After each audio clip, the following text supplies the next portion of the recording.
You know, I was thinking about hope. I've been thinking about it this week and what story I might tell. And then what was interesting to me, in a very small way, you can catch glimpses of hope in little and big ways in your life. But as I was sitting up here and things went dark in the back, and the look of something went across the tech team's faces. First consternation, perhaps, then abject uncertainty, followed by sheer terror. And then they came out from behind the tech station, and Mark Hayes, my good friend, waved at me, and I was like, I didn't know what we were waving about, so he waved at me again, and it was like, so I went back there, and they already had a solution. They just needed to know where the fuse box was. I go in the side room, and Nate is already pulling a cord. We're going to, alternatively run power from somewhere else. And, when we think about hope, I think oftentimes we think it's just optimism, that everything will work out. But actually, for hope to come into being, you have to be working for the good, even if you don't think it's going to work out. You engage the world whether you think it's going to work out or not. Every once in a while, I say to myself, global climate change is happening. It's happening all the time. You can say whatever you want to say about it, but it's happening. But if I do anything about it, it's not going to make any difference. Just me. I need to convince somebody big to do something about it. Somebody like a government or the universe or some other global thing, maybe chat with the earth and say, listen, could you be a little bit more forgiving? I don't want to go back to the volcanic or ice age kind of thing. Is it possible? But if I think it's not worth doing anything good, I won't. And neither will anybody else. And that little bit that I might have been able to do, I hear people tell me, one person will not make a difference. Well, that's absolutely true. But if every one of us is the one person who says, I'm not going to do anything, then nothing will happen. Hope is when we decide we're going to do the good thing, even if it's just us doing the good thing. Everybody else is breaking in line somewhere. We're not breaking in line. Everybody is pushing someone else out of the way or walking around someone who's moving slower, and we're just going to stay behind because, they just move at a different speed than we do. We can choose to do the good, and that's what hope really boils down to. I want to share with you a word. It's all Isaiah. Apparently this month, it's all Isaiah all the time, every day, every moment. Isaiah, Isaiah, Isaiah. And so I have got some Isaiah for you today, and I printed it so it would be big enough for my eyes to actually see. Always a helpful reality, even though I'm wearing my glasses. So this is Isaiah chapter 11, verses 1 through 10.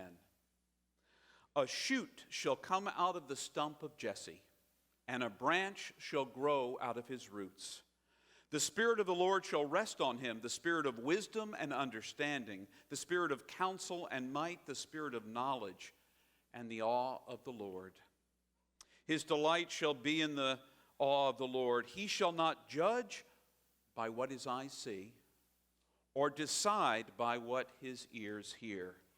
But with righteousness he will judge the poor and decide with equity for the meek of the earth. He shall strike the earth with the rod of his mouth, and with the breath of his lips he shall kill the wicked. That's the one part. It's just a tough little moment there. Righteousness shall be the belt around his waist, and faithfulness the belt around his loins. The wolf shall live with the lamb. The leopard shall lie down with the kid. The calf and the lion and the fatling together, and a little child shall lead them. The cow and the bear shall graze. The young shall lie down together, and the lion shall eat straw like the ox. The nursing child shall play over the hole of the asp, and weaned child shall put his hand in the adder's den. They will not hurt or destroy on my holy mountain, for the earth will be full of the knowledge of the Lord as the waters cover the sea. On that day, the root of Jesse shall stand as a signal to the peoples. The nations shall inquire of him, and his dwelling shall be glorious. This is a word of the Lord for today. Thanks be to God. You know, a beautiful image is the Jesse tree. I don't know if you've ever heard that image. It's a Christmas image. In fact, originally, one of the images of the evergreen was that of a Jesse tree.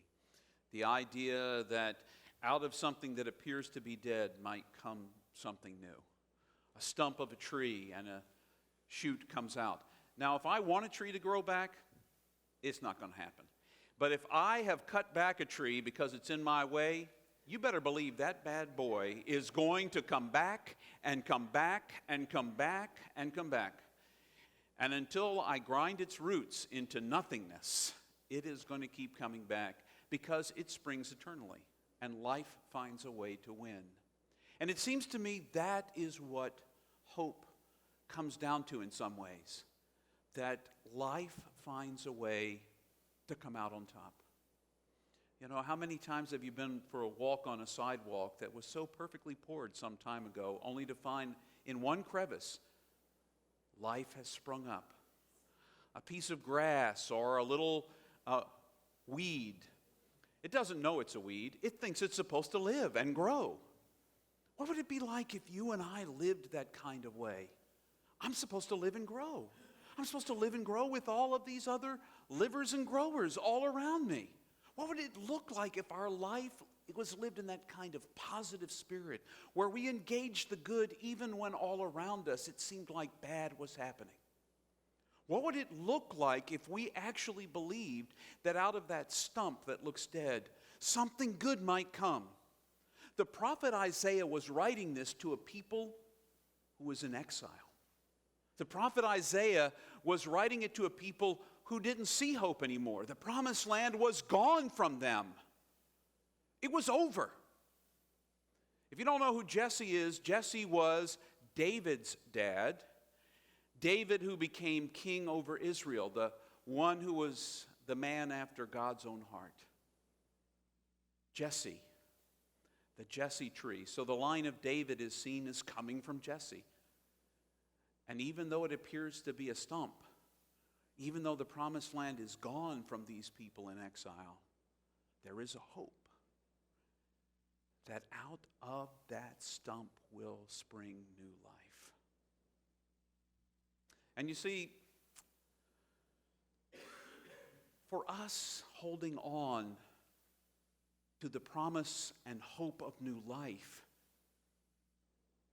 is important. It can shape the way we live our lives. It can shape the way we live into Christmas. You see, we as followers in the path of Jesus look at Christmas as a time where God said, you know, life is going to win. Life is going to win. I know it's going to win because I'm going to get in there. Now, I may have been in there since the Big Bang 14.7 billion years ago when I spoke my word and that word became everything that is. But I'm going to speak it in a very specific way. I'm going to violate my own law and I'm going to make an image of myself. And that image will be born in a manger in a backwoods town in the middle of nowhere to a people who have hope, but it's hanging by a thread. The word of Isaiah became the word that our forebearers, as followers in the way of Jesus, looked at and said, Isaiah got it. Isaiah got it. He pictured that hope would rise out of nothingness, that people would do what is right, that people would be able to be good because of this Son, because of this Christ that lives amongst us even now. You and I can choose or choose not. But this season doesn't have to be about how much you can consume. And I'm talking about food-wise, although, you know, today we're going to suspend that. It's a Sunday. You know, that's a resurrection day. So we're going to suspend that. And if you want to consume some chili of various kinds. And I saw there was, you know, initially I was thinking, I wonder if there's going to be any cookies. And yes, there's cookies of various kinds. don't mix them together, or maybe you like them mixed together, I don't know. But, consume them, enjoy them, be happy with them, engage with them, consume. But don't let this season fool you. It is not, no matter what the commercials tell you about what's on sale and what you have to have for tomorrow, you do not have to consume in order to be alive. In fact, to be really alive, you need to engage with life. Want to go to the mall? Go to the mall and help somebody carry their packages. Now, you see, in today's world, I don't know that anybody's going to let you help them carry their packages because they're going to think you're trying to take their packages. Oh, yeah. Yeah, sure, let me hand you my packages. Yeah, there's only a couple of $1,000s worth of product in here. What kind of product? Oh, sure, I'll help you carry that. Whoops, I've got to turn here. The truth is, you can make this season good by living into it with more hope. By doing the good in spite of what anybody else may do around you. In spite of whoever pushes you out of the way, you don't have to push back. Despite whatever anybody says. I know that every year we have this ongoing conversation about whether there's this really battle for Christmas. If it's only in the words that you say, and you're going to get so ticked off by the words you say, Merry Christmas, Happy Holiday, hope you have a good day. If you're going to get so ticked off about which one of those words you use, you've missed Christmas altogether already. It's gone. Who cares which words you use? It wasn't even originally called Christ Mass, the Christ Mass, until around the 8th or 9th century. For the first 900 years, nobody said Happy Merry Christmas. First of all, because there was no English.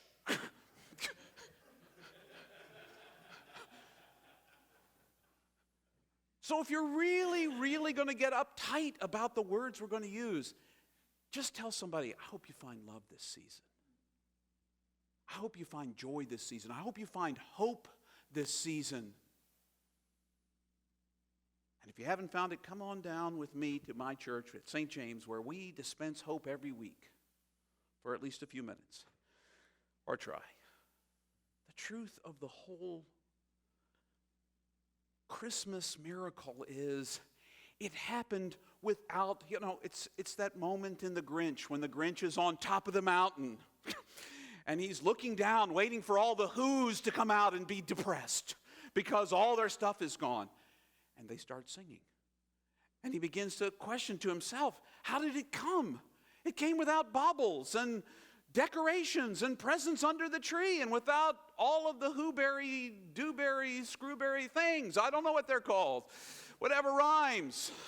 Dr. Seuss just makes that stuff up. Christmas will come whether there's anything under your tree or not, even if you don't have a tree. I know that's a sacrilege. I said that out loud. We will have a tree, honey. But the truth is, Christ is already here. And in this season, all we're trying to do is recognize it more. Not get distracted by all the baubles and bangles and boobles and beads. But to really see that in a backwards place that nobody had heard of, or very few, God snuck in. Because God wants to ambush us. Because as long as we're in our right minds, we are going to keep God at a distance. Love is risky. It's scary. And the only way God gets in is one day we're just not paying attention and, wow, love is everywhere. Love is all around. We just have to open our eyes to see it and then engage it and do the good, which brings the hope into the world. Do good whether anybody else is doing it or not. So I was thinking, as I was thinking about this Jesse tree, and as I was thinking about the seed that holds the promise of the future.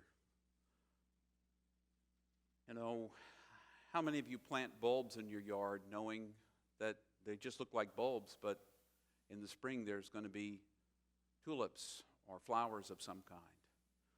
How many farmers plant seeds with the hope that later on there will be a harvest? And all they put into the ground is some little tiny thing. That's what you and I are.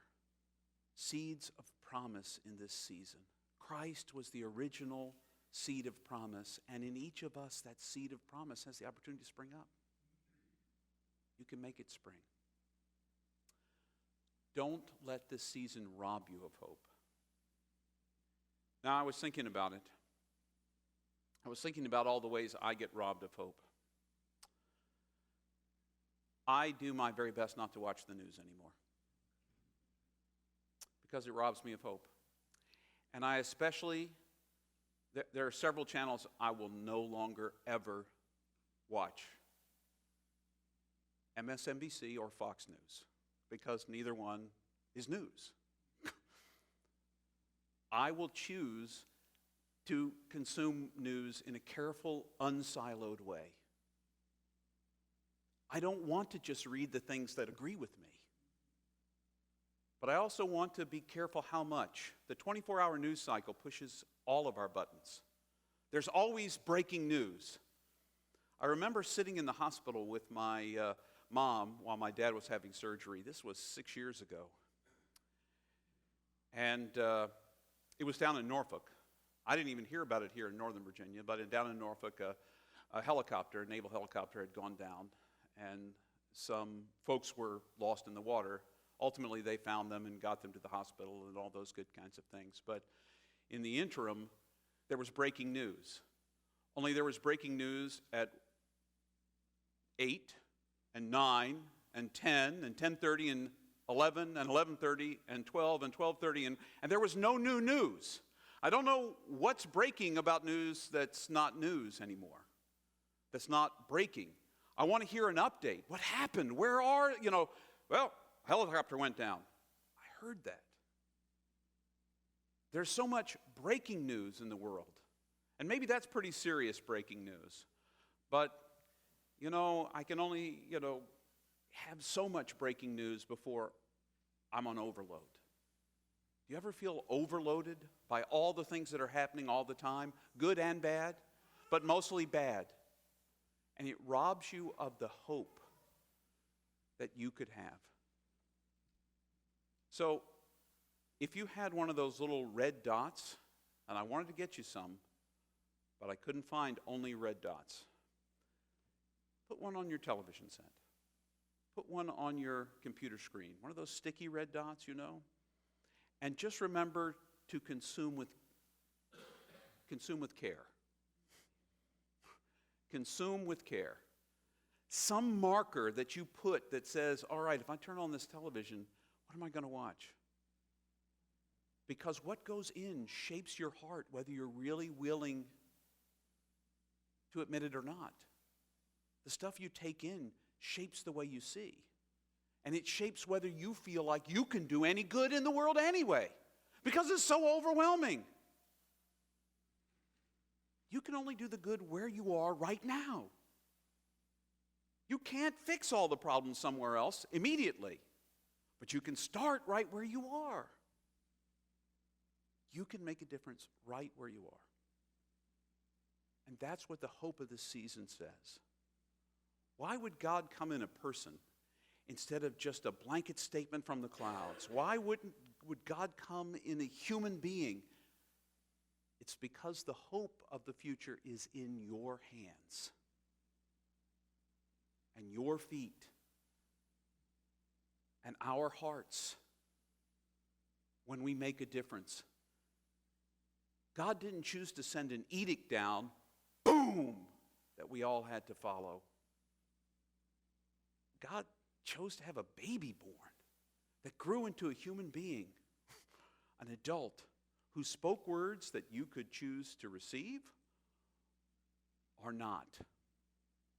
Just like everywhere you go in your life, people will choose to receive what you say or not. But that doesn't mean you can stop loving, stop doing the good, because that's where the hope comes from. If God can work in a baby, God can work in you. If God can work in a man named Jesus, God can work in you and through you to change the world. So, don't give up hope. Don't surrender. And be careful in this season what you do consume. Don't let it rob you of the hope that this season is.